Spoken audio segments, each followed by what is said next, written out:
उत्पत्ति अध्याय 1। सृष्टि का वर्णन। आदि में परमेश्वर ने आकाश और पृथ्वी की सृष्टि की। पृथ्वी बेडौल और सुनसान पड़ी थी और गहरे जल के ऊपर अंधियारा था,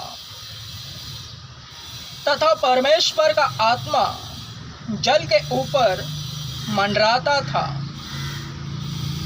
तब परमेश्वर ने कहा, उजियाला हो, तो उजियाला हो गया। और परमेश्वर ने उजियाले को देखा कि अच्छा है, और परमेश्वर ने उजियाले को अंधियारे से अलग किया, और परमेश्वर ने उजियाले को दिन और अंधियारे को रात कहा। तथा सांझ हुई, फिर भोर हुआ। इस प्रकार पहला दिन हो गया। फिर परमेश्वर ने कहा, जल के बीच एक ऐसा अंतर हो कि जल दो भाग हो जाए।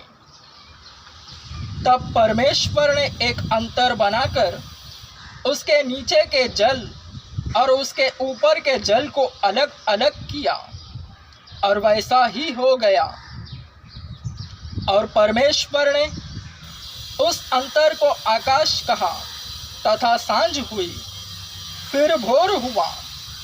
इस प्रकार दूसरा दिन हो गया।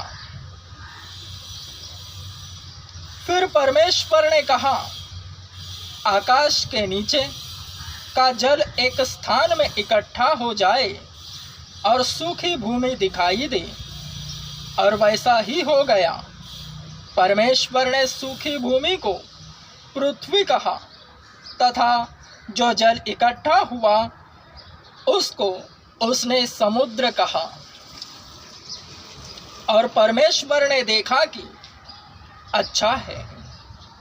फिर परमेश्वर ने कहा, पृथ्वी से हरी घास तथा बीज वाले छोटे छोटे पेड़ और फलदायी वृक्ष भी, जिनके बीज उन्हीं में से एक एक की जाति के अनुसार है, पृथ्वी पर उगे। और वैसा ही हो गया।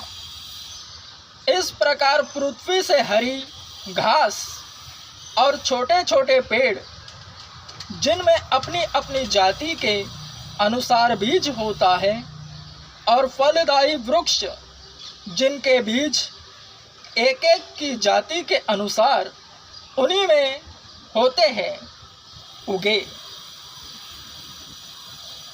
और परमेश्वर ने देखा कि अच्छा है।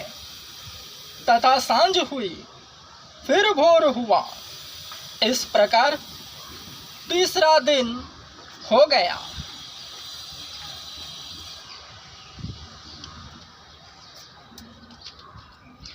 फिर परमेश्वर ने कहा, दिन को रात से अलग करने के लिए आकाश के अंतर में ज्योतियां हो, और वे चिन्हों और नियत समयों और दिनों और वर्षों के कारण हो। और वे ज्योतियां आकाश के अंतर में पृथ्वी पर प्रकाश देने वाली भी ठहरे, और वैसा ही हो गया। तब परमेश्वर ने दो बड़ी ज्योतियां बनाई। उनमें से बड़ी ज्योति को दिन पर प्रभुता करने के लिए, और छोटी ज्योति को रात पर प्रभुता करने के लिए बनाया, और तारागण को भी बनाया। परमेश्वर ने उनको आकाश के अंतर में इसलिए रखा कि वे पृथ्वी पर प्रकाश दें, तथा दिन और रात पर प्रभुता करें, और उजियाले को अंधियारे से अलग करें। और परमेश्वर ने देखा कि अच्छा है। तथा सांझ हुई, फिर भोर हुआ। इस प्रकार चौथा दिन हो गया। फिर परमेश्वर ने कहा, जल जीवित प्राणियों से बहुत ही भर जाए।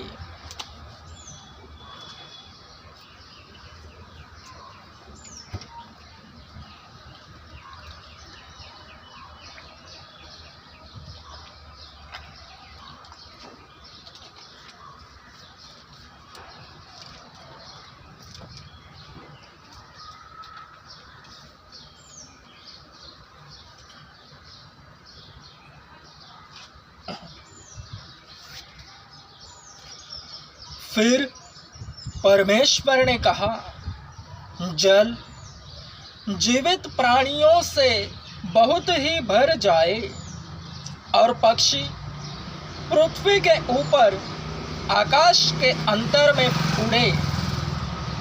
इसलिए परमेश्वर ने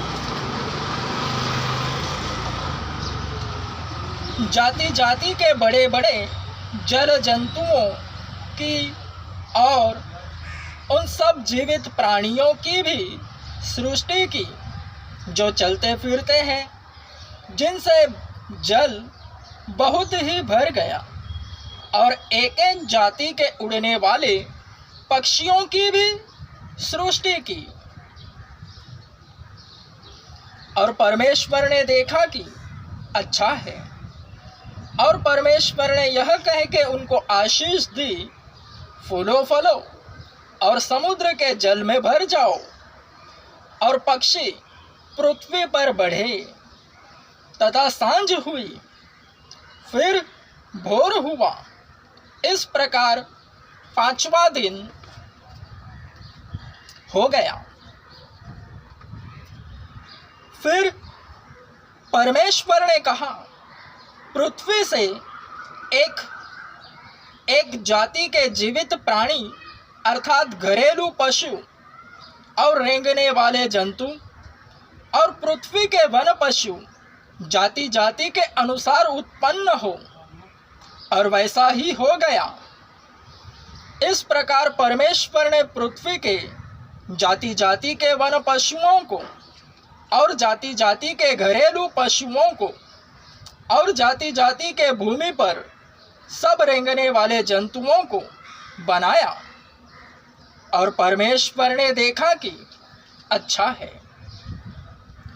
फिर परमेश्वर ने कहा, हम मनुष्य को अपने स्वरूप के अनुसार अपनी समानता में बनाए, और वे समुद्र की मछलियों और आकाश के पक्षियों और घरेलू पशुओं और सारी पृथ्वी पर और सब रेंगने वाले जंतुओं पर जो पृथ्वी पर रेंगते हैं अधिकार रखे। तब परमेश्वर ने मनुष्य को अपने स्वरूप के अनुसार उत्पन्न किया। अपने ही स्वरूप के अनुसार परमेश्वर ने उसको उत्पन्न किया। नर और नारी करके उसने मनुष्यों की सृष्टि की। और परमेश्वर ने उनको आशीष दी और उनसे कहा, फूलो फलो और पृथ्वी में भर जाओ और उसको अपने वश में कर लो, और समुद्र की मछलियों तथा आकाश के पक्षियों और पृथ्वी पर रेंगने वाले सब जंतुओं पर अधिकार रखो।